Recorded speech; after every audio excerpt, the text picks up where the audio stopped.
नमस्कार दोस्तों, कविता Yadav YouTube channel पर आप सभी का स्वागत है। संपूर्ण हिंदी विषय की तैयारी को आगे बढ़ाते हुए आज की क्लास में हम करेंगे संपूर्ण हिंदी साहित्य संबंधी व्याख्या सहित महत्वपूर्ण प्रश्न, जो कि एक मैराथन क्लास के माध्यम से हम हिंदी साहित्य से संबंधित उन सभी महत्वपूर्ण तथ्यों को करेंगे जो कि परीक्षाओं में बार बार पूछे जाते हैं, अर्थात परीक्षा की दृष्टि से अति महत्वपूर्ण है। तो जिस भी परीक्षा में हिंदी साहित्य संबंधी प्रश्न पूछे जाते हैं, चाहे NTA नेट की परीक्षा हो या किसी भी स्टेट की TGT PGT परीक्षा हो या जिस भी परीक्षा में हिंदी साहित्य संबंधी प्रश्न पूछे जाते हैं, जैसे कि UPSC आदि जो परीक्षाएं हैं, उनके लिए भी ये क्लास काफ़ी मददगार साबित होगी।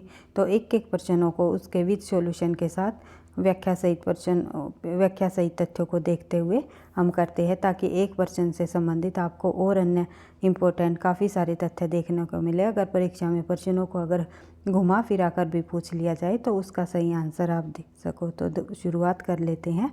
प्रश्न नंबर 1, उद्दंड मार्तंड को प्रकाश में लाने का श्रेय निम्नलिखित में से किस विद्वान को जाता है। तो उद्दंड मार्तंड जो हिंदी का पहला समाचार पत्र माना जाता है, इसे प्रकाश में लाने का श्रेय पूछा हुआ है तो ब्रजेंद्र नाथ बंदोपाध्याय जी को जाता है। ये आपको ध्यान रखना है। और इसके साथ ही जो अन्य तथ्य दिए हुए हैं उनको भी हम देख लेते हैं। हिंदी भाषा में उद्दंड मार्तंड हिंदी का पहला समाचार पत्र माना जाता है, और जो ये है इसका ये समाचार पत्र 30 मई 1826 में निकाला गया। अगर ये है दिन भी पूछ लिया जाए तो मंगलवार आपको ध्यान रखना है। मंगलवार के दिन हर सप्ताह जो है साप्ताहिक रूप से ये पत्र निकाला गया। ये भी पूछा जाता है कि तो जो उद्दंड मार्तंड पत्र है, ये साप्ताहिक पत्र था या मासिक पत्र निकाला गया। ये जो है साप्ताहिक रहा है, ये भी आपको ध्यान रखना है। उसके बाद जो है इसलिए हिंदी इस दिन को जो है यानी कि 30 मई को हिंदी पत्रकारिता दिवस के रूप में भी मनाया जाता है। पंडित जुगल किशोर शुक्ल ने जो है इसे कोलकाता से एक साप्ताहिक समाचार पत्र के तौर पर शुरू किया था। देख लेते हैं आगे। अगला प्रश्न हमारा प्रश्न नंबर 2, झूठा सच में किस शहर का वर्णन नहीं है। नहीं पर आपको ध्यान रखना है कि प्रश्न में पूछा क्या गया है पूछा हुआ है या नहीं, क्योंकि आजकल जो प्रश्न पूछे जाने लगे हैं परीक्षाओं में, अधिकतर प्रश्न नहीं से संबंधित पूछे जाते हैं। तो इसलिए एक एक प्रश्नों को आपको ध्यान से समझते हुए पढ़ते हुए चलना है। तो जालंधर, कानपुर, लखनऊ या नैनीताल, इनमें से किस शहर का वर्णन हमें झूठा सच, जो कि यशपाल जी द्वारा रचित उपन्यास है, उसमें देखने को नहीं मिलता। तो देख लेते हैं इसका आंसर हो जाएगा हमारा बी, कानपुर। कानपुर शहर का जो है इसमें वर्णन हमें नहीं मिलता। और अन्य तथ्य हम देखते हैं। तो झूठा सच उपन्यास में कानपुर शहर का वर्णन नहीं मिलता। झूठा सच उपन्यास में जालंधर, लखनऊ व नैनीताल का वर्णन हमें मिलता है। झूठा सच उपन्यास यशपाल का 7वां उपन्यास है। और दादा कामरेड, देशद्रोही, दिव्या, पार्टी कामरेड, मनुष्य के रूप, अमिता, 12 घंटे, अप्सरा का सांप, क्यों फंसे, तेरी मेरी उसकी बात उपन्यास यशपाल जी के है। और ये सभी उपन्यास लगभग जो है प्रसिद्ध हुए हैं। और जो ये तेरी मेरी उसकी बात जो उपन्यास है, ये भी काफ़ी प्रसिद्ध है यशपाल जी का। तो देख लेते हैं और अन्य इससे संबंधित तथ्य। जो यशपाल जी का झूठा सच उपन्यास है, 2 खंडों में विभाजित किया गया। प्रथम खंड है वतन और देश, जो कि 1958 में प्रकाशित हुआ। और दूसरा खंड है देश का भविष्य, जो कि 1960 ईस्वी में प्रकाशित हुआ। ये आपको दोनों खंडों के नाम और ये सन भी ध्यान रखने हैं। बढ़ते हैं आगे। झूठा सच पत्र जो के मुख्य पात्र कौन कौन माने जाते हैं, ये है जयदेवपुरी, तारा और कनक झूठा सच उपन्यास के मुख्य पात्र है। गौण पात्रों में आ जाएंगे असद, शीला, डॉक्टर प्राणनाथ, सोमराज व पंडित गिरधारी लाल जी जो है ये झूठा सच उपन्यास के गौण पात्रों में शामिल है। बढ़ते हैं आगे। अगला प्रश्न हमारा प्रश्न नंबर 3, चंद्रदेव से मेरी बातें शीर्षक कहानी सर्वप्रथम किस वर्ष प्रकाशित हुई। तो चंद्रदेव से मेरी बातें, जो कि राजेंद्र बाला घोष द्वारा कहानी सर्वप्रथम जो है 1904 में चंद्रदेव से मेरी बातें नाम से प्रकाशित की गई। तो ये कहानी जो है देख लेते हैं, इससे संबंधित और अन्य तथ्य। चंद्रदेव से मेरी बातें शीर्षक कहानी सर्वप्रथम 1904 में प्रकाशित हुई। और चंद्रदेव से मेरी बातें कहानी राजेंद्र बाला घोष बंगवैला अर्थात बंगवैला की है। तो इसे हम बंग महिला के नाम से भी जानते हैं। इनकी कहानियाँ चंद्रदेव से मेरी बातें 1904, कुंभ में छोटी बहू 1906, दुलाई वाली 1907, दलिया 1909 और सरस्वती पत्रिका में प्रकाशित हुई है और यह पत्रात्मक शैली में लिखी गई कहानी है। यानी कि इनकी चंद्रदेव से मेरी बातें के संबंध में बताया हुआ है। यह सरस्वती पत्रिका में प्रकाशित हुई पत्रात्मक शैली की कहानी है और हिंदी की पहली कहानी मानी जाती है पत्रात्मक शैली में, क्योंकि चांद को पत्र लिखती है लेखिका, फिर जो है अपनी परिस्थितियों के संबंध बारे में बताती है। बढ़ते हैं आगे कि धरती पर ऐसा हो रहा है, ऐसा हो रहा है, तो ये सभी बातें तकनीकी और औद्योगिकीकरण सभी का जिक्र इसमें किया जाता है, क्योंकि एनटीए नेट की परीक्षाओं में ये कहानी आप लोगों की लगी हुई है। आई होप आप लोगों ने पढ़ी रखी होगी। तो देख लेते हैं प्रश्न नंबर 4, ब्रज भाषा का विकास किससे हुआ। तो ब्रज भाषा का विकास निम्नलिखित में से जो है किससे हुआ शौरसेनी अपभ्रंश से। ब्रज भाषा का विकास जो है किस अपभ्रंश से हुआ, शौरसेनी अपभ्रंश से हुआ ब्रज भाषा का विकास।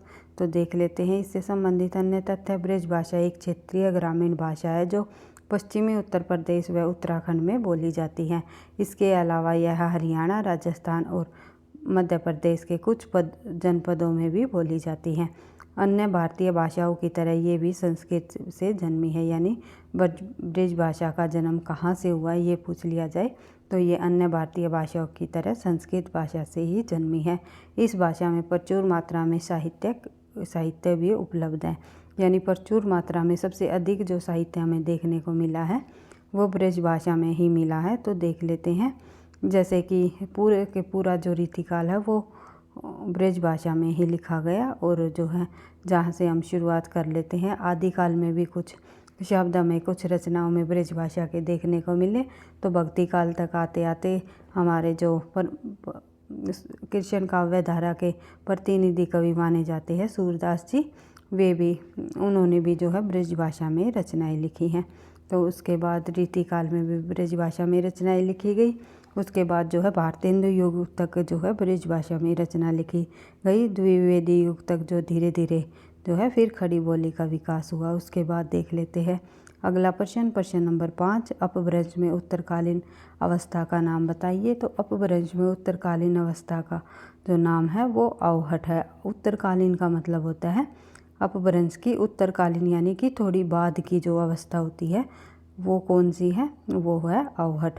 और पूर्वकालीन और उत्तरकालीन दो होते हैं भाई। उत्तरकालीन का मतलब होता है बाद की अवस्था कौन सी मानी जाती है, वो अवहट मानी जाती है। अपभ्रंश और जो है हिंदी के जो बीच की जो भाषा है कुछ समय रहा है 11वीं शताब्दी का, तो वो जो है अवहट का माना गया है। बढ़ते हैं आगे, अगला प्रश्न हम देख लेते हैं, अपभ्रंश में मूल स्वर कितने हैं। तो अपभ्रंश भाषा में मूल स्वर कितने माने जाते हैं। तो अपभ्रंश भाषा में मूल स्वर माने जाते हैं 8, और 8 मूल स्वर जो है आपको यहाँ दिखाई देंगे, देख सकते हो आप। छोटा आ, छोटी ई, छोटी ई आएगा भैया, ये टाइपिंग मिस्टेक है।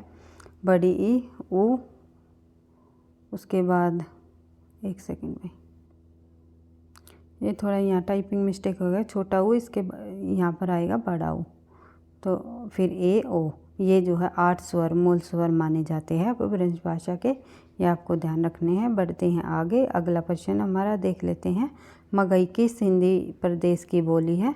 तो मगही जो है निम्नलिखित में से बिहार की बोली है। बिहार हिंदी प्रदेश की बोली है मगही। मगही बोली बिहार में बोली जाती है। हिंदी के अनेक बोलियां उपभाषाएं भारत में, जो हिंदी की अनेक बोलियां व उपभाषाएं हैं जो कि कुल 18 बोलियां मानी जाती हैं। इसमें अवधी, ब्रज भाषा, कन्नौजी, बुंदेली, बघेली, हाड़ौती, भोजपुरी, हरियाणवी, राजस्थानी, छत्तीसगढ़ी, मालवी, नागपुरी, खोरठा, पंच परगनिया, कुमाऊनी, मगही आदि प्रमुख मानी जाती हैं। और इनमें से कुछ में जो है अत्यंत उच्च श्रेणी में साहित्य भी रचा गया है। जैसे कि ब्रज भाषा हमने पढ़ा था कि प्रचुर मात्रा में साहित्य लिखा गया, और साथ ही अवधी भाषा में भी, जैसे कि आदिकाल में तो अवधी भाषा से संबंधित महाकाव्य लिखे ही गए, फिर जो है भक्ति काल के अंतर्गत जो है रामचरितमानस भी अवधी भाषा का एक बहुत बड़ा महाकाव्य माना जाता है। और उसके बाद जो है इतना फिर अधिक विकास नहीं हुआ अवधी भाषा का। बढ़ते हैं आगे। अगला प्रश्न हमारा प्रश्न नंबर 8, भाषाओं के पारिवारिक वर्गीकरण का आधार बताइए। भाषाओं के वर्गीकरण, जो पारिवारिक वर्गीकरण का आधार क्या माना जाता है, तो इतिहास माना जाता है। भाषाओं का पारिवारिक वर्गीकरण का आधार इतिहास रहा है। बढ़ते हैं आगे। प्रश्न नंबर 9, अपभ्रंश का मुख्य छंद कौन सा माना जाता है, तो अपभ्रंश का मुख्य छंद रहा है दोहा या दूहा, और जो है गाहा या गाथा, सॉरी भाई, गाहा या गाथा जो है वो माना जाता है प्राकृत का। प्राकृत का ये आपको ध्यान रखना है भाई। प्राकृत का जो बोध होता है वो गाहा या गाथा कहने से होता है, लेकिन दोहा या दूहा से होता है अपभ्रंश का, ये आपको ध्यान रखना है। उसके बाद देख लेते हैं अगला प्रश्न। अपभ्रंश का मुख्य, इससे संबंधित ये तथ्य मैंने आपको बता ही दिया। अपभ्रंश का जो मुख्य छंद है वो दोहा या दूहा है। जिस प्रकार प्राकृत को गाथा या गाहाबंद कहा जाता है, उसी प्रकार जो है अपभ्रंश को दोहा या दोहाबंद कहा जाता है। उसके बाद आगरा का बोली क्षेत्र कौन सा माना जाता है। आगरा का बोली क्षेत्र है निम्नलिखित में से ब्रज भाषा। ब्रज, तो ब्रज रही है आगरा की बोली क्षेत्र। तो डॉक्टर धीरेन्द्र वर्मा ने जॉर्ज ग्रियर्सन द्वारा निर्दिष्ट कन्नौजी क्षेत्र को ब्रज भाषा से अलग नहीं माना। अपने सर्वेक्षण के आधार पर इन्होंने कानपुर तक ब्रज भाषाई क्षेत्र ही कहा है, और उसके अनुसार उत्तर प्रदेश के मथुरा, अलीगढ़, आगरा, बुंदेलशहर, एटा, मैनपुरी, बदायूं तथा बरेली के ज़िले रहे हैं। और अवधी के जो ज़िले माने जाते हैं वे लखनऊ, बरेली, सुल्तानपुर, बांका, बाराबंकी, उन्नाव, हरदोई इम्पोर्टेंट है भाई, सीतापुर, लखीमपुर और अयोध्या, जौनपुर, प्रतापगढ़, प्रयागराज, कौशाम्बी, अम्बेडकर नगर, गोंडा, बस्ती, बहराइच, उसके बाद बलरामपुर, सिद्धार्थनगर, श्रावस्ती और फतेहपुर, ये जो है सभी, श्रावस्ती और ये फतेहपुर, ये सभी के सभी जो है अवधी भाषा से संबंधित क्षेत्र माने जाते हैं। और उसके बाद देख लेते हैं आगे। अगला है खड़ी बोली से संबंधित क्षेत्र। वे हैं मेरठ, बिजनौर, मुजफ्फरनगर, सहारनपुर, देहरादून के मैदानी भाग और अम्बाला। फिर है कलसिया और पटियाला भी जो है ये क्षेत्र भी हमारे खड़ी बोली के अंतर्गत आएंगे। फिर रामपुर और मुरादाबाद, ये सभी क्षेत्र खड़ी बोली में शामिल है। उसके बाद है छत्तीसगढ़ी में। छत्तीसगढ़ी बोली में छत्तीसगढ़ भारत के छत्तीसगढ़ी राज्य में बोली जाने वाली एक अत्यंत मधुर व सरस भाषा मानी जाती है। उसके बाद प्रश्न नंबर 11 देख लेते हैं। मुल्ला वजही की रचना कौन सी है। वजही नहीं है भाई, ये मुल्ला वजही है। वजही की रचना कौन सी मानी जाती है, तो कुतुब मुस्तरी, शिकारनामा, इरशादनामा या इनमें से कोई नहीं। तो कुतुब मुस्तरी या एक है सबरस, ये जो रचनाएं है ये मुल्ला वजही की मानी जाती है, ये आपको ध्यान रखना है। उसके बाद देख लेते हैं अगला प्रश्न, प्रश्न नंबर 12। प्रताप शाही की रचना नहीं है। इनकी में से निम्नलिखित में से प्रताप शाही जी की रचना कौन सी नहीं है, तो काव्य विलास, व्यंग्यात्मक कौमुदी और श्रृंगार मंजरी, ये तीनों रचनाएं प्रताप शाही जी की है, लेकिन नवरस तरंग प्रताप शाही जी की रचना नहीं है। बेनीपुरी परवीन ने जो है नवरस तरंग लिखा था, जिसमें नायक नायिका भेद वर्णित है। प्रताप शाही रतन सेन बंदीजन के पुत्र थे और चरखारी बुंदेलखंड के महाराज विक्रम शाही के यहाँ रहते थे, और इन्होंने 1882 में व्यंग्यार्थ कौमुदी और 1886 में काव्य विलास की रचना की। दोनों जो है हिंदी साहित्य में बहुत ही प्रसिद्ध रचनाएं मानी जाती हैं। परम प्रसिद्ध ग्रंथों के अतिरिक्त निम्नलिखित इन दो ग्रंथों के अतिरिक्त जो है इनकी और अन्य भी रचनाएं हैं और अन्य भी पुस्तक है, तो उनको हम देख लेते हैं। जय सिंह प्रकाश, श्रृंगार मंजरी, श्रृंगार शिरोमणि, अलंकार चिंतामणि, काव्य विनोद, रसराज की टीका, रतन चंद्रिका, जुगल नक्शिक, उसके बाद है बलभद्र नक्शिक की टीका। इनका जो कविता काल संवत है 1880 से 1900 तक ठहरता है। उसके बाद देख लेते हैं अगला प्रश्न नंबर 13। छत्र प्रकाश प्रबंध काव्य के रचयिता कौन माने जाते हैं? छत्र प्रकाश एक प्रबंध काव्य है, इसके रचयिता माने जाते हैं लाल कवि। लाल कवि छत्र प्रकाश प्रबंध काव्य के रचयिता माने जाते हैं। लाल कवि ने प्रसिद्ध महाराज छत्रसाल की आज्ञा से उसका जीवन चरित्र छत्र प्रकाश में 2 चौपाइयों से बड़े ब्यौरों के साथ वर्णन किया है। इतिहास की दृष्टि से छत्र प्रकाश महत्वपूर्ण पुस्तक है और छत्र प्रकाश में छत्रसाल का संवत 1764 तक का ही वृत्तांत इसमें दिखाया गया है। उसके बाद देख लेते हैं अगला प्रश्न नंबर 14। थोड़ा हम जल्दी कर रहे हैं भाई, प्रश्नों की संख्या अधिक है, इसलिए जो है हम थोड़ी जल्दी प्रश्नों को रिवाइज करेंगे। व्याख्या सहित प्रश्नों की मैंने एक सीरीज़ बनाई हुई है जिसमें कि लगभग 1000 प्रश्नों को हम करेंगे। जो है ये प्रश्न हमारे जो है रिवीजन के तौर पर हम पहले कर भी चुके हैं कुछ सीरीज़ के अंतर्गत इन प्रश्नों को। तो मैंने एक मैराथन क्लास आज रखने की जो है कोशिश की है ताकि आपको रिवीजन भी अच्छे से हो सके। और जो है आप लोगों को अगर पहले की वीडियो आप लोगों ने नहीं देखी है तो आप इन प्रश्नोत्तरों के माध्यम से आपको महत्वपूर्ण तथ्य मिल सके। तो इसलिए हम थोड़ा जल्दी तथ्यों को करते हुए अधिक से अधिक प्रश्नों का अभ्यास करते हुए अपनी तैयारी को आगे बढ़ाएंगे, क्योंकि निरंतर अभ्यास ही सफलता का राज है। ये मैं आपको हमेशा बताती हूँ कि निरंतर अभ्यास ही सफलता का राज है। इस बार रिवीजन से ही आपको सफलता मिलेगी। तो देख लेते हैं प्रश्न नंबर 14।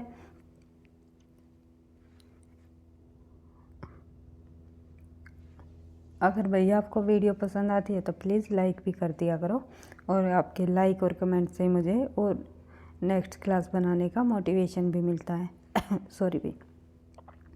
तो देख लेते हैं प्रश्न संख्या 14। तो इसमें दिया हुआ है निम्नलिखित में से कौन रीतिकार कवि नहीं है? तो इनमें से कौन रीतिकार कवि नहीं माना जाता है? नीतिकार, वही रीतिकार नहीं नीतिकार कवि कौन नहीं माना जाता है, ये आप लोगों को बताना है। रहीमदास, गिरिधर कवि राय, या दीनदयाल गिरी, या गिरिधर दास। ये 2 बार आ गया भाई हमारा गिरिधर कवि राय और गिरिधर दास, ये अलग अलग ही है। एक सेकंड भाई, ये दोनों कवि जो अलग अलग है भाई हमारे, तो आंसर हो जाएगा हमारा गिरिधर कवि राय।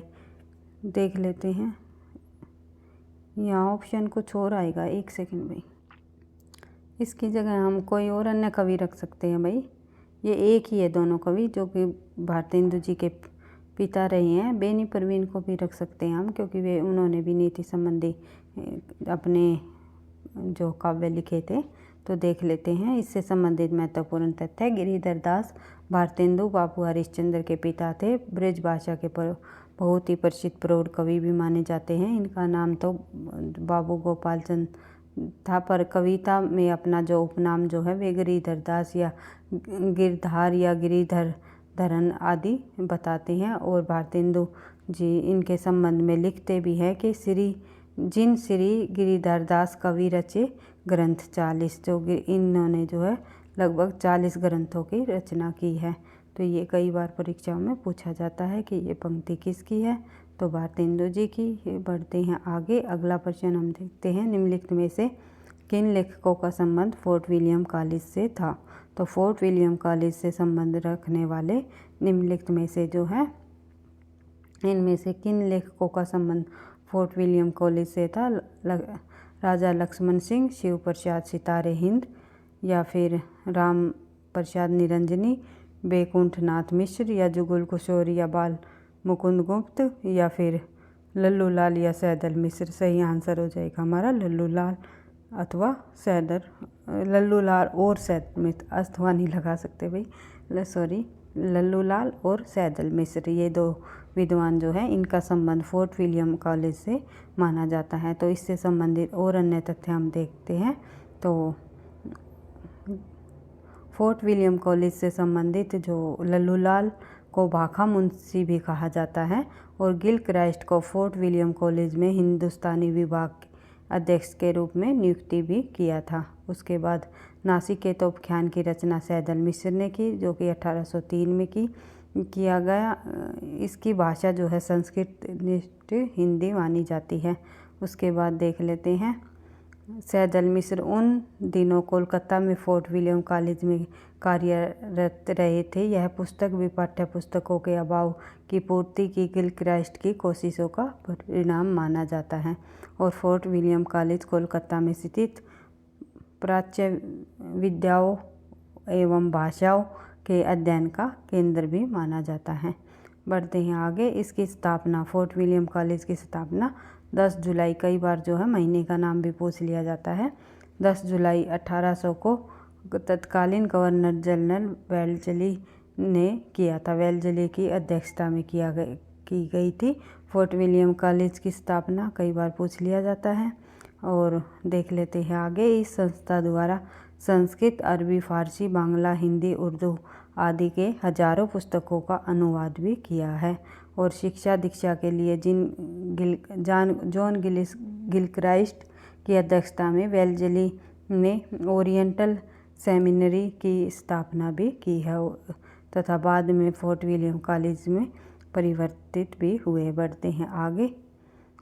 उसके बाद देख लेते हैं प्रश्न संख्या 16, राग दरबारी उपन्यास में वर्णित गांव कौन सा है? तो राग दरबारी जो उपन्यास है श्री लाल शुक्ल जी का, उसमें गांव वर्णित है शिवपालगंज। तो देख लेते हैं। और मेरीगंज जो है ये मैलाचल, जो कि फणीश्वर नाथ रेणु का जो उपन्यास है उस मैरीगंज का इस उपन्यास में वर्णित किया गया है। बढ़ते हैं आगे। देख लेते हैं। राग दरबारी विख्यात हिंदी साहित्यकार श्री लाल शुक्ल की प्रमुख व्यंग्य रचना मानी जाती है, जिसके लिए उन्होंने 1969 में साहित्य अकादमी पुरस्कार से भी सम्मानित किया जा चुका है। यह ऐसा उपन्यास है जो शिवपालगंज गांव की कथा के माध्यम से आधुनिक भारतीय जीवन की मूल्यहीनता को सहजता से अनावृत करता है। देख लेते हैं आगे। प्रश्न नंबर 17, हजारी प्रसाद द्विवेदी द्वारा रचित पहला उपन्यास कौन सा माना जाता है? तो बाण भट्ट की आत्मकथा हजारी प्रसाद द्विवेदी जी की पहला उपन्यास माना जाता है। इस उपन्यास की कई बार विधा भी पूछ ली जाती है, क्योंकि देखने में जब आप पढ़ते हो बाण भट्ट की आत्मकथा तो एक आत्मकथा विधा की रचना हमें लगती है, लेकिन ये उपन्यास है। एक क्या है? उपन्यास, जो कि हजारी प्रसाद जी का है। ये भी आपको ध्यान रखना है। विधा से संबंधित भी परीक्षा में इसी तरह के प्रश्न पूछे जाते हैं जिसमें आपको कन्फ्यूजन हो। तो बाण भट्ट की आत्मकथा उपन्यास है हजारी प्रसाद जी का। पुनर्वा, चारूचंद लेख और अनाम का पोथा, ये भी तीनों के तीनों उपन्यास हजारी जी के ही है, लेकिन बाण भट्ट की आत्मकथा इनका पहला उपन्यास है। उसके बाद देख लेते हैं। बाण भट्ट की आत्मकथा आचार्य हजारी प्रसाद द्विवेदी जी द्वारा उनका प्रथम ऐतिहासिक हिंदी उपन्यास माना जाता है। इनमें मुख्य पात्र कौन कौन है? बाण भट्ट, भट्टिनी, निपुणिका, जो ये सभी पात्र हजारी प्रसाद द्विवेदी के बाण भट्ट की आत्मकथा से संबंधित है, क्योंकि निपुणिका जो है पात्र कई बार परीक्षाओं में पूछा जा चुका है। किस उपन्यास का है? तो किस रचना का है? हजारी प्रसाद द्विवेदी का बाण भट्ट की आत्मकथा की पात्रा रही है। और इस उपन्यास का प्रथम प्रकाशन 1946 ईस्वी में राजकमल ने प्रकाशित किया। बढ़ते हैं आगे। प्रश्न नंबर 17, महात्मा गांधी के जीवन पर आधारित उपन्यास कौन सा माना जाता है? तो महात्मा गांधी के जीवन पर आधारित उपन्यास है पहला गिरमिटिया। पहला गिरमिटिया महात्मा गांधी जी के जीवन पर आधारित उपन्यास है। पहला गिरमिटिया गिरिराज किशोर जी द्वारा रचित हिंदी का उपन्यास है और जो महात्मा गांधी के जीवन पर आधारित है। और इसके नायक कौन है? मोहनदास। ये भी आपको ध्यान रखना है। बढ़ते हैं आगे। अगला प्रश्न हमारा, पीली आंधी उपन्यास की लेखिका। निम्नलिखित में से पीली आंधी उपन्यास की लेखिका है प्रभा खेतान। प्रभा खेतान पीली आंधी उपन्यास की लेखिका है। पीली आंधी उपन्यास की लेखिका प्रभा खेतान है। इसके और अन्य नाम है, और अन्य उपन्यास है प्रभा खेतान जी के, आओ पेपे घर चले, छिन्मस्ता और पीली आंधी, अग्नि संभवा, तालाबंदी, अपने अपने चेहरे। ये सभी उपन्यास जो है प्रभा खेतान जी के प्रसिद्ध उपन्यास है। इनमें से कोई सा भी परीक्षा में पूछा जा सकता है। इन सभी उपन्यासों को आपको ध्यान से पढ़कर समझकर जो है याद कर लेना है। देख लेते हैं आगे। अगला प्रश्न है हमारा प्रश्न नंबर 19। घुमक्कड़ शास्त्र यात्रा वृत्तांत के लेखक कौन माने जाते हैं? घुमक्कड़ शास्त्र यात्रा वृत्तांत के लेखक राहुल सांस्कृत्यायन जी माने जाते हैं। राहुल सांस्कृत्यायन का मानना है कि घुमक्कड़ी मानव मन की मुक्ति का साधन होने के साथ साथ अपने क्षितिज विस्तार का भी साधन है। और इन्होंने कहा भी है कि कमर बांध लो भावे घुमक्कड़ो, संसार तुम्हारे स्वागत के लिए बेकरार है।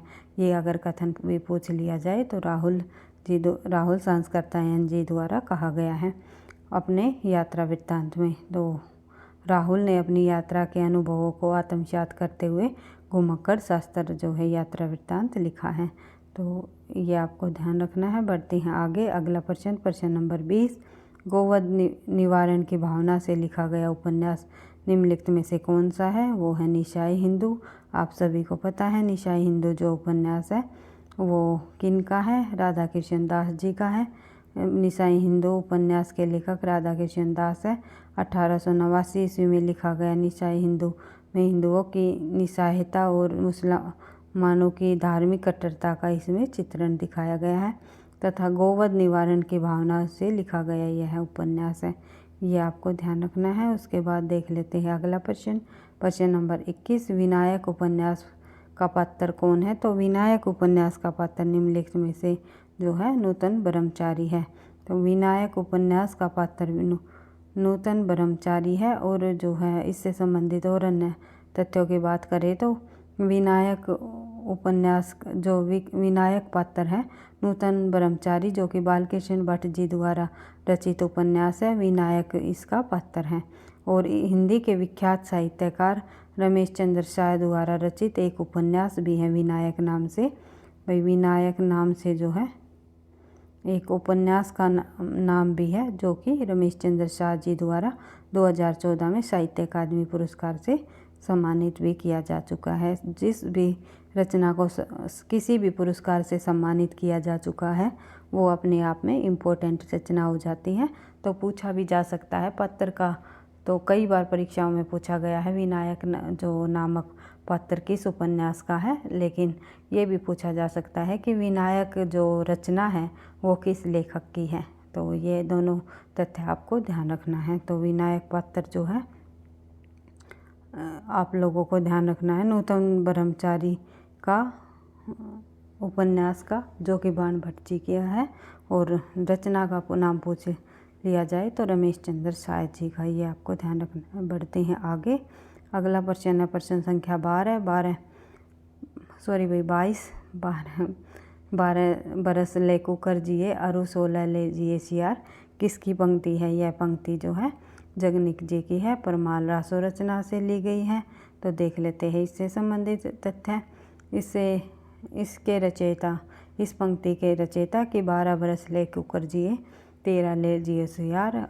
आगे जो है पंक्ति नहीं है तो 18 बरस छत्री जिए आगे जीवन को धिक्कार, इस प्रकार से पूरी पंक्ति इसमें दी गई है। तो इस पंक्ति के रचना परमाल रासो ग्रंथ से ली गई है। जगनिक द्वारा रचित पंक्ति है। 12वीं शताब्दी की ये रचना है।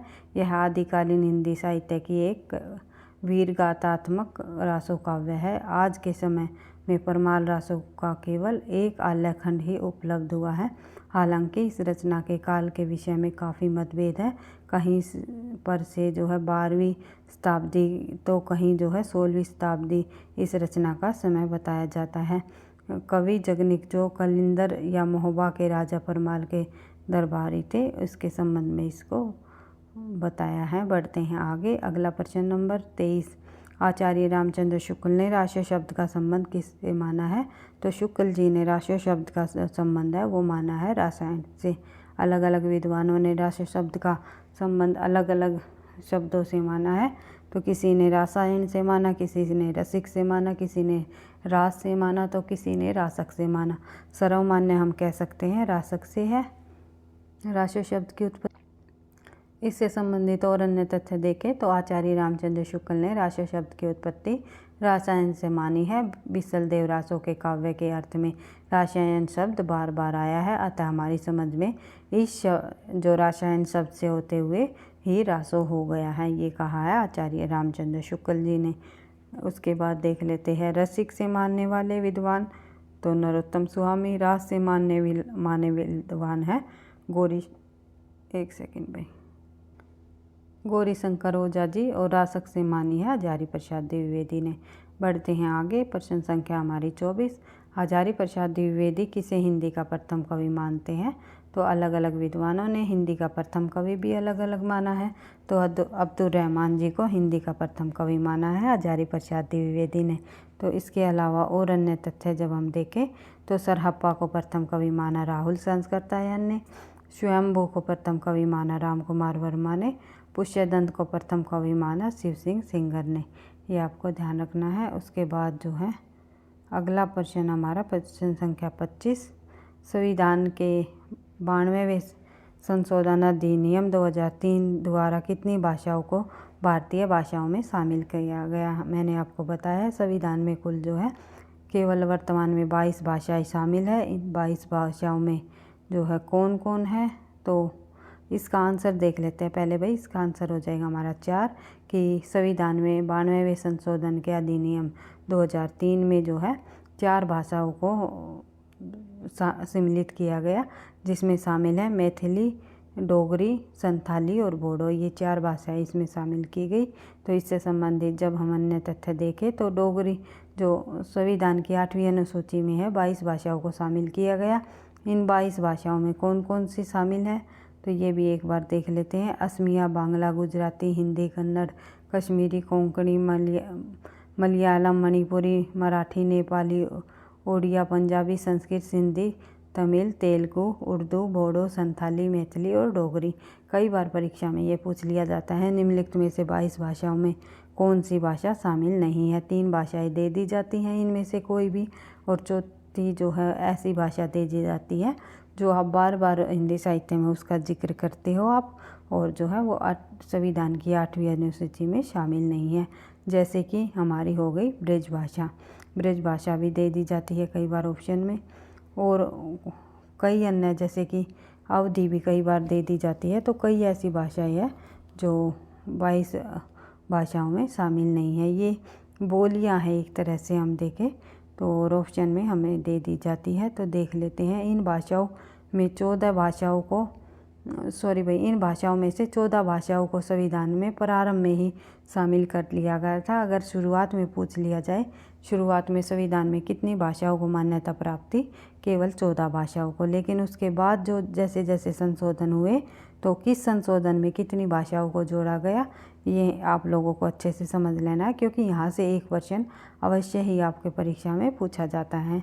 तो आप कन्फ्यूजन में हो जाते हो कि कौन से संशोधन में किस सन में कौन सी भाषा को जोड़ा गया। तो आप लोगों को ट्रिक से इनको याद रख लेना है।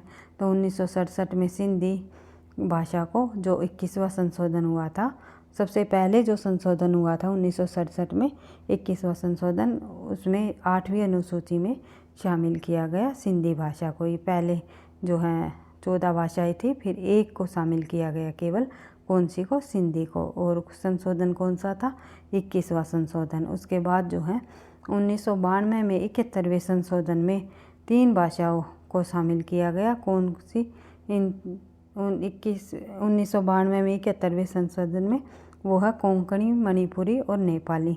आप नमक से इसे याद रख सकते हो, न से नेपाली, मैं से मणिपुरी, कैसे कोंकणी। इस प्रकार से जो है 2003 का जब संशोधन हुआ था, तो इस संशोधन को 2004 में इसका प्रभाव हुआ। तो बोडो, डोगरी, मैथिली और संथाली, इन 4 भाषाओं को 8वीं अनुसूची में शामिल कर लिया गया था। बढ़ते हैं आगे। अगला प्रश्न आप लोग देख सकते हो, प्रश्न नंबर 26। हिंदू हृदय और मुसलमान हृदय आमने सामने करके अजनबीपन मिटाने वालों में इन्हीं का नाम लेना पड़ेगा। ये कथन कहा है किसने, आचार्य रामचंद्र शुक्ल ने। और किस कवि के संबंध में ये कहा है, ये आपको बताना है। तो जायसी जी के संबंध में ये कथन कहा है कि हिंदू हृदयों और मुसलमान हृदयों को आमने सामने करके अजनबीपन मिटाने वालों में इन्हीं का जो है नाम हमें लेना पड़ेगा। तो जायसी जी द्वारा ये कथन कहा गया है। तो देख लेते हैं आगे, अगला प्रश्न हमारा देख लेते हैं, सॉरी भाई, इससे संबंधित और अन्य तथ्य देख लेते हैं। हिंदू हृदय और मुसलमान हृदय आमने सामने करके अजनबीपन मिटाने वालों में इन्हीं का नाम लेना पड़ेगा। इन्होंने मुसलमान होकर हिंदुओं की कहानियाँ हिंदुओं की बोली में पूरी सहजता से कहकर उनके जीवन की मर्मस्पर्शी अवस्थाओं के साथ साथ उदार हृदय का पूर्ण सामंजस्य दिखा दिया है। कबीर ने केवल भिन्न प्रतीत होती हुई परोक्ष सत्ता की एकता का आभास भी दिया था और प्रत्यक्ष जीवन की एकता का दृश्य सामने करने की आवश्यकता बनी। यह कथन जायसी जी द्वारा कहा गया। बढ़ते हैं आगे, अगला प्रश्न हमारा, सॉरी भाई, रामचंद्र शुक्ल जी द्वारा कहा गया ये कथन, और यह जायसी द्वारा पूरी गई और जायसी जी के संबंध में कहा गया। मैं गलत बोल गई कि जायसी जी द्वारा कहा गया। ये कथन पूरा का पूरा आप लोगों ने जो पढ़ा है, ये पूरा का पूरा कथन जो है आचार्य रामचंद्र शुक्ल ने जायसी के संबंध में कहा है। ये यहाँ से पूरा कथन यहाँ से शुरू होता है और यहाँ हमारा समाप्त होता है। तो इस कथन को आप जो है एक बार फिर से रिवाइज कर सकते हो, क्योंकि परीक्षाओं में आजकल कथनों से संबंधित काफ़ी सारे प्रश्न पूछे जाने लगे हैं। और कई बार ऐसा होता है हमें कथनों से संबंधित जो हिंदी साहित्य के प्रमुख कथन होते हैं उनके अंदर से ही प्रश्नों को बनाकर जो है परीक्षा में दे दिया जाता है। तो कथनों को आपको बिल्कुल ध्यान से समझते हुए एक एक कथन को देखते हुए चलना है। देख लेते हैं, हीन भय जलमीन अधीन कहा कतिमो अकुलानी समाने, नीर स्नेह की लायक कलंक निराश है कायर प्रत्याग पराने। जो ये कवि पंक्ति है, ये नीर स्नेह में कौन सा अलंकार इसमें दिखाया गया है? तो सही आंसर हो जाएगा हमारा सबंग श्लेष। जब किसी काव्य पंक्ति के किसी पद विशेष को तोड़कर भंग करके उसके दो या दो से अधिक जो अर्थ निकल कर आते हैं वहाँ सबंग श्लेष होता है। नीर स्नेही में नीरसने ही अथवा नीरसने ही जो है तथा नीरसने ही, इस प्रकार से इनके दो अर्थ यहाँ बोध होता है, दो अर्थों का बोध होता है अलग अलग। तो इसलिए हमारा यहाँ शबंग पद श्लेष अलंकार आएगा। बढ़ते हैं आगे, अगला प्रश्न हमारा प्रश्न संख्या 28, भिखारी दास के काव्य निर्णय में किसका विवेचन है? तो भिखारी दास के काव्य निर्णय में हमें सर्वांग निरूपण का विवेचन हमें देखने को मिलता है। भिखारी दास का जो काव्य निर्णय है सर्वांग निरूपण काव्य है। इसमें काव्य प्रयोजन काव्य हेतु अलंकार रस भाव ध्वनि गुणीभूत व्यंग्यात्मक गुण और दोष का विशद विवेचन हमें देखने को मिलता है। बढ़ते हैं आगे, प्रश्न संख्या 29, रामचंद्र शुक्ल ने बिहारी की भाषा में क्या लिखा है? तो रामचंद्र शुक्ल ने बिहारी की भाषा को कहा है कि बिहारी की भाषा जो है चलती होने पर भी साहित्यिक है, ये कहा गया है आचार्य रामचंद्र शुक्ल ने। तो देख लेते हैं, बिहारी की भाषा चलती होने पर भी साहित्यिक है, वाक्य रचना व्यवस्थित है और शब्दों के रूप का व्यवहार एक निश्चित प्रणाली पर है। यह बात बहुत कम कवियों में पाई जाती है।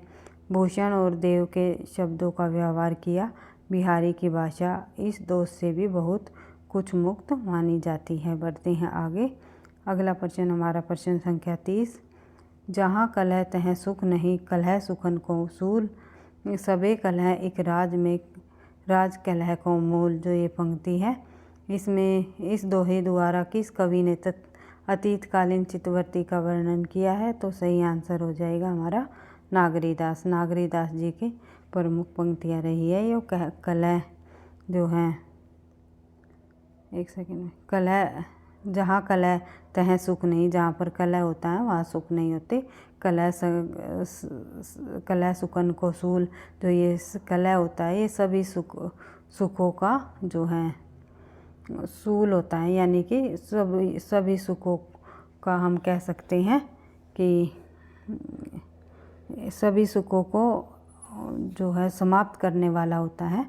जो कलह एक राज में राज कलह को मूल, तो राज ही जो है कलह को मूल होता है। ये आप लोगों को इस पंक्तियों के माध्यम से समझ आ रहा होगा। तो ये जो पंक्तियाँ हैं ये नागरीदास जी की हैं।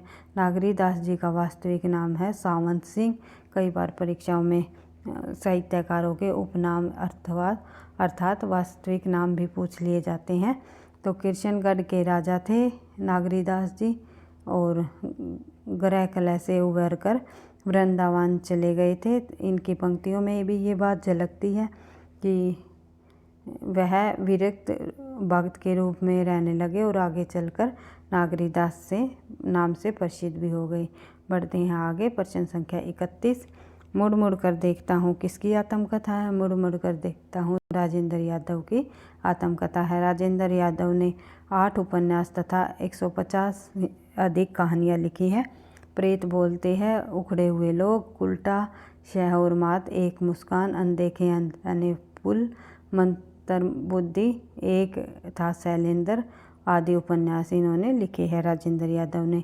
रेखाएं, लहरें और परछाइयाँ, देवताओं की मूर्तियाँ, खेल खिलौने, जहाँ लक्ष्मी कैद इनके प्रसिद्ध कीर्ति है वही। अभिमन्यु की हत्या, छोटे छोटे ताजमहल और टूटना आदि इनकी महत्वपूर्ण कहानी संग्रह है। तो ये टूटना और छोटे छोटे ताजमहल ये भी कहानी संग्रह काफ़ी प्रसिद्ध हुए हैं। तो देख लेते हैं आगे। अगला प्रश्न हमारा प्रश्न संख्या 32। मणिकर्णिका के लेखक कौन है? तो मणिकर्णिका के लेखक है तुलसीराम। तुलसीराम जो है एक दलित लेखक माने जाते हैं। तो मणिकर्णिका बनारस में आने पर जीवन के अंत में प्रतीक मणिकर्णिका से ही लेखक का ऐसा नया जीवन शुरू हुआ। और जो ये तुलसीराम जो है ये किस प्रकार के लेखक में है? दलित लेखक रहे हैं, ये आपको ध्यान रखना है। बढ़ते हैं आगे। अगला प्रश्न हमारा प्रश्न संख्या 33। महाकाल उपन्यास के लेखक कौन है? तो महाकाल उपन्यास निम्नलिखित में से अमृतलाल नागर जी का है। बढ़ते हैं आगे। अमृतलाल नागर जी की प्रमुख रचनाएं इस प्रकार है। महाकाल 1947 में लिखा गया उपन्यास। फिर बूंद और समंदर 1956, शतरंज के मोरे 1959, सुहाग के नुपुर 1960, अमृत और 1966, 7 घूंघट वाला मुखड़ा 1968, एकदा नैमिषराय 1972, मानस का हंस 1973 जो कि तुलसीदास जी के जीवन पर रचित रचना है। कौन सी? मानस का हंस। उसके बाद नाचो बहुत गोपाल 1978। इस तरह से जो है इनकी एक रचना और है जो कि सूरदास जी के जीवन पर आधारित है, वो है खंजन नैन। ये भी आपको ध्यान रखना है। उसके बाद जो इन सभी रचनाओं को आपको रिवाइज कर लेना है। कई बार क्रम वाइज लगाने को भी प्रश्न दे दिया जाता है, और वैसे भी जो है इनकी रचनाओं को अमृतलाल नागर जी की जितनी भी रचनाएं हैं उनको आपको ध्यान रखना है। बढ़ते हैं आगे। अगला प्रश्न है हमारा प्रश्न नंबर 34। सिंधी भाषा का विकास अपभ्रंश की किस बोली से माना जाता है? तो सिंधी भाषा का विकास अपभ्रंश की ब्राह्मण बोली से माना जाता है, यह भी आपको ध्यान रखना है। उसके बाद ब्राह्मण अपभ्रंश से सिंधी का विकास हुआ। 85 से लहंदा का विकास हुआ। ब्राह्मण जो है से जो है सिंधी का विकास हुआ, और 85 से लहंदा और पंजाबी का विकास हुआ। फिर मागधी से बिहारी, बांग्ला, उड़िया और असमिया तीनों ये सभी बोलियां निकली। फिर अर्ध मागधी पूर्वी हिंदी निकली। फिर पूर्वी हिंदी से जो बोलियां है अवधी, बेगेली, छत्तीसगढ़ी, इस पर आपको ध्यान रखना है। बढ़ते हैं आगे। अगला प्रश्न हमारा प्रश्न संख्या 35। किस समीक्षक विद्यापति की पदावलियों को जीव और आत्मा के संबंध का रूपक मानते हैं? तो ये मानना है कि इन्होंने आनंद कुमार स्वामी ने। आनंद कुमार स्वामी ने विद्यापति की पदावलियों को जीव और परमात्मा का रूपक माना है। बढ़ते हैं आगे। अगला प्रश्न कमलेश्वर द्वारा रचित कहानी नहीं है। इनमें से कमलेश्वर जी द्वारा रचित कहानी कौन सी नहीं है? तो वो है एक और जिंदगी। एक और जिंदगी जो कहानी है वो किसकी है? मोहन राकेश की। ये आपको ध्यान रखना है। उसके बाद जो अगली जो ये कहानियाँ हैं राजा निर्वंशिया, मांस का दरिया और जो है कस्बे का आदमी, ये तीनों के तीनों कहानियाँ जो है कमलेश्वर जी द्वारा रचित है, ये आपको ध्यान रखना है। लेकिन एक और ज़िंदगी जो है मोहन राकेश जी की कहानी है 1961 की। बढ़ते हैं आगे। और जो राजा निर्वंशिया का जो समय 1957, कस्बे का आदमी का समय 1958, मांस का जरिया 1966, ये सभी कहानियाँ कमलेश्वर जी की हैं। उसके बाद बात करें आगे। अगला प्रश्न हमारा प्रश्न संख्या 37, इनमें से कौन सी कृति वृंदावन लाल वर्मा जी की है? तो निम्नलिखित में से कौन सी कृति वृंदावन लाल वर्मा की है? वो है भुवन विक्रम। तो भुवन विक्रम इनमें से वृंदावन लाल वर्मा जी की है। और अन्य जो कीर्तियाँ हैं इनका तो आपको पता ही है। प्रसिद्ध कीर्ति है गोदान मुंशी प्रेमचंद जी की, चित्रलेखा जो है भगवती चरण वर्मा की, और सही यही सचा मनु भंडारी जी की प्रसिद्ध कीर्ति है। तो देख लेते हैं और इससे संबंधित और महत्वपूर्ण तथ्य। तो देखें तो हम उपयुक्त विकल्पों में भुवन विक्रम जो कि वृंदावन लाल वर्मा जी की प्रसिद्ध रचना रही है 1957, वृंदावन लाल वर्मा का उपन्यास है शेष और अन्य रचनाएं है गोदान 1936, प्रेमचंद जी द्वारा लिखी गई गोदान रचना जो कि एक बहुत बड़ा महाकाव्य भी माना जाता है। चित्रलेखा 1934 जो कि भगवती चरण वर्मा जी द्वारा रचित है, यही सच 1996 और मनु भंडारी जी द्वारा रचित है। उसके बाद देख लेते हैं अगला प्रश्न, प्रश्न संख्या 38, सुख सागर के रचनाकार कौन है? तो निम्नलिखित में से सुख सागर के जो रचनाकार है वो है मुंशी सदासुखलाल जी। मुंशी सदासुखलाल नियाज ने विष्णु पुराण के आधार पर खड़ी बोली सुख सागर की रचना की। प्रारंभिक बोली की रचनाओं में जो है सुख सागर का अपना महत्वपूर्ण जो ये ग्रंथ माना जाता है। सुख सागर किसका है? सदासुखलाल नियाज का। बढ़ते हैं आगे। अगला प्रश्न प्रश्न संख्या 39, सांध्य भाषा से अभिप्राय बताइए। तो सांध्य भाषा से अभिप्राय हो जाएगा ऊपर से लोक विरोधी अर्थ देने वाली किंतु साधना की विशुद्ध अर्थ को स्पष्ट करने वाली जो है भाषा। बढ़ते हैं आगे। सांध्य भाषा से अभिप्राय ऊपर से लोक विरोधी अर्थ देने वाली किंतु साधना के विरुद्ध अर्थ को स्पष्ट करने वाली भाषा ही सांध्य भाषा कहलाती है। सांध्य भाषा से अभिप्राय हमने अभी देख ही लिया। इसमें प्रतीकों की सहारे अंतर साधनात्मक अनुभूतियों को व्यक्त किया जाता है, इसलिए इसका तात्पर्य प्रतीकों के खुलने पर ही प्रकट होता है। सिद्धों ने अपनी रचनाएं मुख्यतः अपभ्रंश और पुरानी हिंदी में लिखी है। सांध्य भाषा वास्तव में इन रचनाओं में प्रयुक्त भाषा शैली मानी जाती है। यह कोई नितांत पृथक भाषा नहीं है। एक सेकंड भाई। नाथों ने भी सांध्य भाषा का प्रयोग अपनी रचनाओं में किया है। कबीर की भी जो ऐसी भाषाएं हैं जैसी इन्हें उल्लटबासी कहा गया है। सिद्धों से ही उन्होंने जो कबीरदास जी ने उल्लटबासियाँ ली थी। बढ़ते हैं आगे। अगला प्रश्न हमारा प्रश्न संख्या 40, हिंदी साहित्य के रीतिकाल का जो नाम है श्रृंगार काल नाम निम्नलिखित में से किस साहित्यकार ने दिया? तो सही आंसर हो जाएगा हमारा विश्वनाथ प्रसाद मिश्र जी ने। विश्वनाथ प्रसाद मिश्र ने रीतिकाल को श्रृंगार काल नाम दिया है। विश्वनाथ प्रसाद मिश्र ने हिंदी साहित्य का अतीत ग्रंथ में आदिकाल से को वीर गाथा काल कहा है और रीतिकाल को उन्होंने श्रृंगार काल से जो है अभिहित किया है, यानी कि जाना है। मिश्र बंधुओं ने अलंकृत काल कहा है श्रृंगार काल को। आचार्य रामचंद्र शुक्ल ने रीतिकाल को रीतिकाल और मध्यकाल के नाम से पुकारा है और राम कुमार वर्मा ने रीतिकाल को कलाकाल कहा है। डॉक्टर रसाल ने रीतिकाल को काव्य कलाकाल का नाम दिया है। उसके बाद आचार्य विश्वनाथ प्रसाद ने श्रृंगार काल कहा है। ये तो आपको ध्यान ही रखना है। बढ़ते हैं आगे। अगला प्रश्न है प्रश्न संख्या 41, बालचंद बिजबाई भाषा दुहु नहीं लागन दुजन हाशा, ये जो पंक्तियाँ हैं ये पंक्तियाँ किस लेखक की है? तो विद्यापति जी की है। उसके बाद देख लेते हैं मैथिल कोकिल, विद्यापति संस्कृत और संस्कृत मैथिली अवहट भाषा के जो है बहुत ही प्रसिद्ध यानी प्रकांड पंडित माने जाते हैं। उन्होंने 1 दर्जन ग्रंथों का प्रणयन किया और जिसमें कीर्तिलता, कीर्ति पताका और पदावली जो रचनाएं है मुख्य रूप से है और पदावली विद्यापति की ख्याति का आधार भी माना जाता है। विद्यापति की प्रसिद्ध पंक्तियाँ कौन सी है?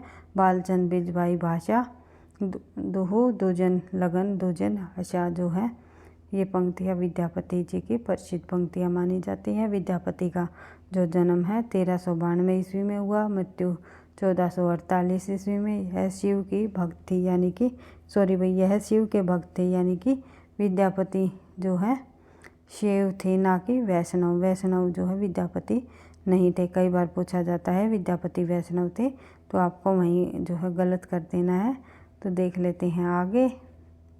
इसके अलावा जो है इन्होंने प्रेम गीत और भक्ति भावना गीत आदि इन्होंने लिखे हैं। उसके बाद देख लेते हैं आगे। प्रश्न संख्या हमारी 42 देख लेते हैं। किस रासो काव्य की कथा का वर्णन सुख सुखी संवाद से माना जाता है? तो किस रासो कथा का वर्णन हमें सुख सुखी संवाद के रूप में देखने को मिलता है? उसका सही आंसर हो जाएगा हमारा पृथ्वीराज रासो। पृथ्वीराज रासो हजारी प्रसाद द्विवेदी के अनुसार जो पृथ्वीराज रासो की रचना सुख सुखी संवाद के रूप में हुई। जिन सर्गों में यह शैली नहीं मिलती उन्होंने जो है प्रक्षिप्त जोड़ा या मिलाया हुआ मानना चाहिए। इससे वे अंश को प्रक्षिप्त सिद्ध होते हैं और इसमें इतिहास विरुद्ध होते हैं। जो ये कथन दिया गया है पृथ्वीराज रासो की रचना के संबंध में, ये जो है हजारी प्रसाद जी का है। ये भी आपको ध्यान रखना है क्योंकि परीक्षा में पूछा जा सकता है। बढ़ते हैं आगे। प्रश्न संख्या 43 सॉरी भाई, कुछ ही प्रश्न रह गए। हम जल्दी जल्दी सभी प्रश्नों को यहाँ पर कंप्लीट कर ही लेते हैं क्योंकि सभी प्रश्न इम्पोर्टेंट है।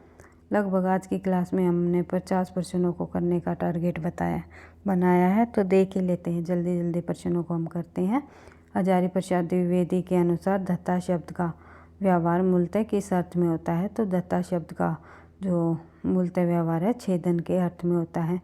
संत मत के अलावा शब्द या शब्द का प्रचलन और किस पंथ में हुआ है? तो ये हुआ है निम्नलिखित में से नाथ पंथ में। नाथ पंथ में जो है शब्द का जो प्रचलन माना जाता है। बढ़ते हैं आगे। डॉक्टर पीतम्बर नाथ बड़तवाल ने गोरखनाथ की रचनाओं का संग्रह गोरखबानी नाम से संपादित कर हिंदी साहित्य सम्मेलन में प्रकाशित कराया। शब्दी पद या राग सामग्री, शिष्या दर्शन, पुराण संकली, नरवेबोध, आत्मबोध, अव्यमात्रा जोग, 15 तिथि, सप्तवार, बछेंद्री, गोरखबोध, रोमावली, ज्ञान तिलक, पंचमात्रा, इन 13 रचनाओं का पीताम्बर बड़तवाल ने वो प्रमाणिक माना है। कई बार पूछा जाता है कितनी रचनाओं को प्रमाणिक माना है गोरखनाथ की पीताम्बर नाथ बड़तवाल ने? तो केवल 13 रचनाओं को इन्होंने प्रमाणिक माना है। हजारी प्रसाद द्विवेदी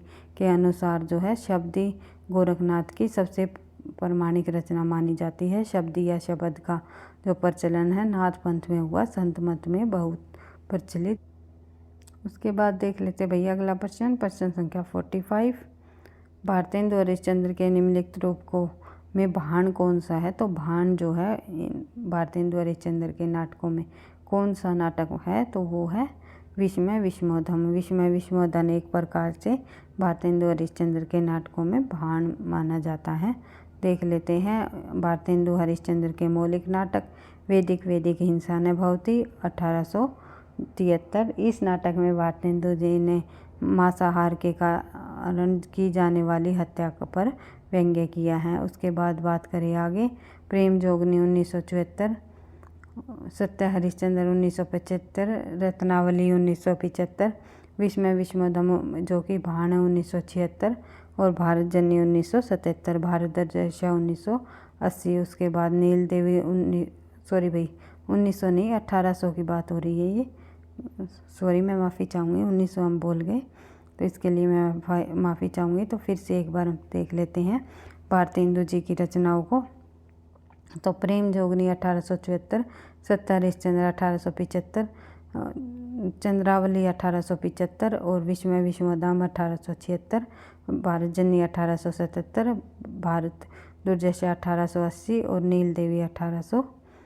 ये भी इनकी जो है नील देवी इनका अधूरा नाटक भी माना जाता है। देख लेते हैं आगे।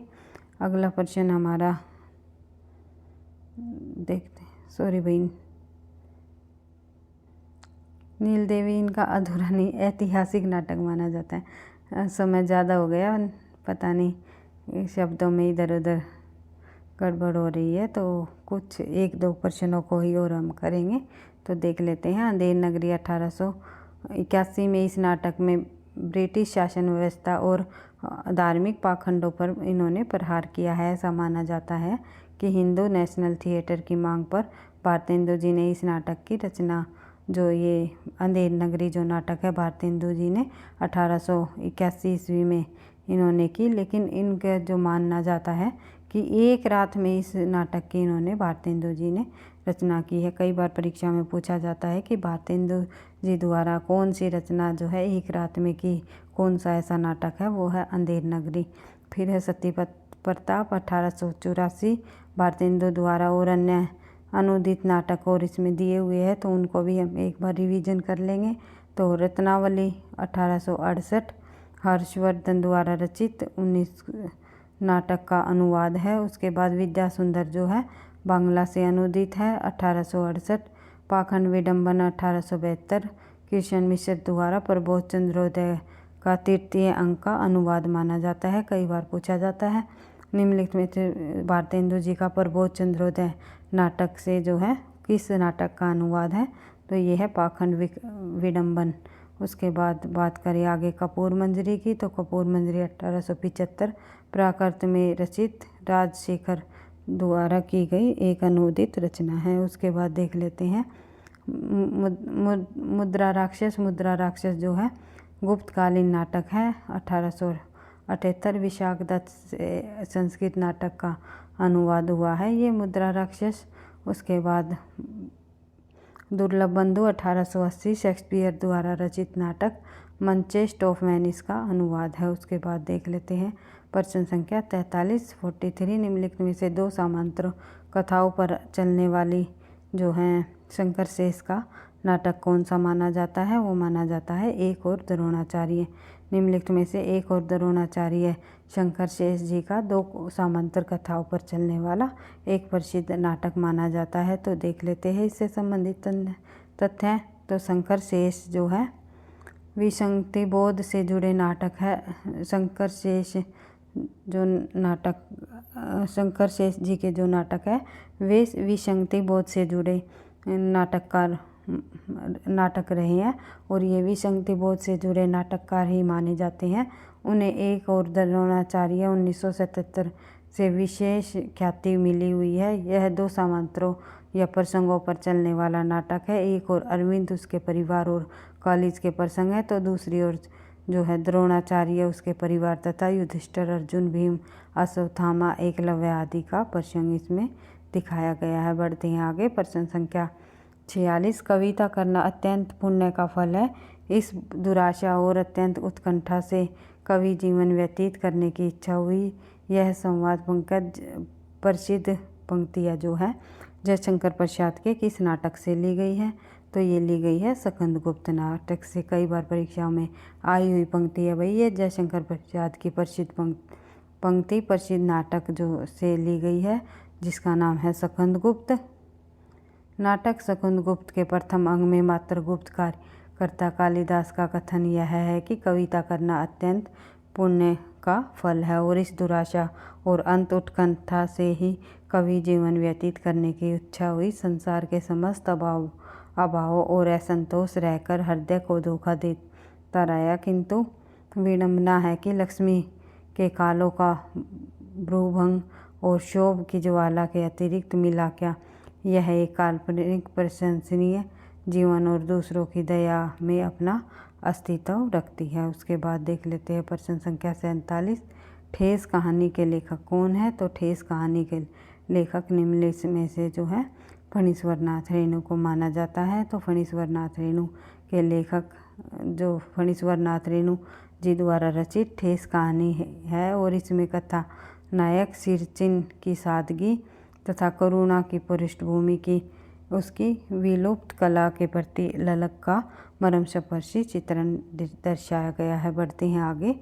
अगला प्रश्न है प्रश्न संख्या 48। त्यागपत्र उपन्यास के लेखक कौन है? तो त्यागपत्र उपन्यास आप लोगों ने काफ़ी बार इस उपन्यास को पढ़ा होगा। तो त्यागपत्र जो उपन्यास है वो जैनेन्द्र जी का है। जैनेन्द्र कुमार का उपन्यास त्यागपत्र है। जैनेन्द्र कुमार उपन्यास त्यागपत्र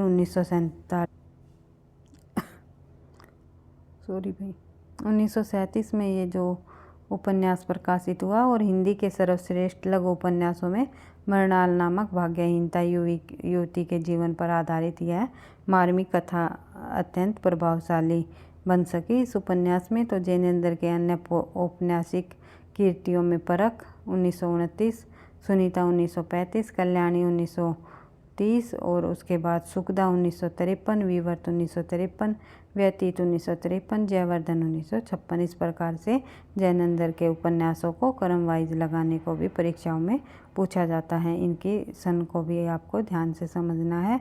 बढ़ते हैं आगे। प्रश्न संख्या 49। पुरुष परीक्षा किस कवि की रचना है? तो पुरुष परीक्षा निम्नलिखित में से जो है विद्यापति जी की रचना है। विद्यापति की रचना पुरुष परीक्षा जो रचना है इसमें कवि ने श्रृंगार रस के माध्यम से धर्म और राजनीति की शिक्षा दी है। यह लोकप्रिय पुस्तक 1830 की जिन कीर्तियों का अनुवाद इसमें हुआ है, यह अनुवाद लॉर्ड विल्सन टर्नर के परामर्श के से राजा कालीचरण बहादुर ने किया है। ये कोई इम्पोर्टेंट तथ्य नहीं है भाई, तो देख लेते हैं आगे। अगला प्रश्न हमारा प्रश्न नंबर 50। निम्नलिखित में से कौन सा विद्वान पृथ्वीराज रासो को सर्वथा अप्रमाणिक ग्रंथ मानने वालों में शामिल नहीं है? नहीं पूछा हुआ है, तो आंसर देना आपको मोहनलाल विष्णुलाल पांडे। मोहनलाल विष्णुलाल पांडे ने जो है पृथ्वीराज रासो को क्या नहीं माना है? पृथ्वीराज रासो को अप्रमाणिक ग्रंथ नहीं माना है बल्कि एक प्रमाणिक ग्रंथ माना है। पृथ्वीराज रासो को प्रमाणिक ग्रंथ मानने वालों में शामिल है मिश्र बंधु, कर्नल टाड, मोहनलाल विष्णुलाल पांडे, श्याम सुंदर दास तथा अप्रमाणिक ग्रंथों में मानने वालों में से है गौरी शंकर हीराचंद ओझा, डॉक्टर बुलर और मुंशी देवी प्रसाद शुक्ल, रामचंद्र शुक्ल, कविराज श्यामल दास। और अर्ध प्रमाणिक मानने वालों में से तो आपको पता ही है कौन कौन शामिल है। हजारी प्रसाद द्विवेदी, उसके बाद सुनीति कुमार चटर्जी, उसके बाद जो है मुनि जिन विजय। ये तीन विद्वानों ने पृथ्वीराज रासो को अर्ध प्रमाणिक माना है। इसके बाद देख लेते हैं अगला प्रश्न। आज के कई प्रश्नों को हम 50 प्रश्नों को ही कम करेंगे। 2 प्रश्न और रह जाते हैं, ये यहाँ पे हम कर ही लेते हैं, देख लेते हैं भाई, और 5 मिनट सही। तो मोरा जोबना नावेल रा भयो गुलाल, कैसी घर दीनी बरकश मोरी माल। ये पंक्तियाँ जो है किस कवि की है? तो ये पंक्तियाँ अमीर खुसरो जी की है, जो कि आदिकाल के प्रमुख कवि माने जाते हैं। अमीर खुसरो ने हिंदी में पहेलियाँ, मुकरिया, ढकोसले, दो सुकने, गज़लें आदि लिखी हैं। मीराबाई की उपासना किस प्रकार की थी? तो मीराबाई की उपासना आप सभी को पता है माधुर्य भाव की थी। और मीराबाई की उपासना माधुर्य भाव की थी, अर्थात वे अपने इष्ट देव श्री कृष्ण की भावना प्रियतम अथवा पति के रूप में करती है। जब लोग उन्हें खुले मैदान में मंदिरों पुरुषों के सामने जाने से मना करते हैं, तब वे कहती है कि कृष्ण के अतिरिक्त और पुरुष है कौन जिसके सामने लज्जा करूं। मीराबाई का नाम भारत के प्रधान भक्तों में से तथा उनका गुणगान नाभाजी, दुर्गादास, व्यास जी, तुलसीदास आदि सब भक्तों ने किया है। इनके जो कुछ पद है राजस्थानी मिश्रित ब्रजभाषा में है, कुछ विशुद्ध साहित्यिक ब्रजभाषा में भी पाए जाते हैं। सब इसमें प्रेम की तालीनता का समरूप इसमें दिखाई देता है। तो इस प्रकार से आज की क्लास में हमने जो है हिंदी साहित्य के व्याख्या सहित प्रश्नों को विद सॉल्यूशन के साथ जो है 50+ प्रश्नों को हमने कंप्लीट कर लिया है। इसी तरह हर रोज़ हम हिंदी साहित्य से संबंधित महत्वपूर्ण तथ्यों और प्रश्नों के साथ निरंतर अभ्यास के साथ करते हुए आगे बढ़ते रहेंगे। आप लोगों को जो ये वीडियो आपको लगता है कहीं ना कहीं परीक्षाओं के लिए आपको मददगार साबित होगी, मदद मिलेगी इस वीडियो के माध्यम से, तो प्लीज़ वीडियो को लाइक, शेयर एंड सब्सक्राइब अवश्य ही किया करो, क्योंकि आपके एक लाइक और कमेंट से ही मुझे नेक्स्ट क्लास बनाने का मोटिवेशन और अधिक मिलता है और अच्छे अच्छे संपूर्ण हिंदी साहित्य से संबंधित महत्वपूर्ण तथ्यों के साथ आप लोगों को मैं कराने की पूरी कोशिश करूँगी। तो पढ़ते रहना, आगे बढ़ते रहना। थैंक यू, धन्यवाद।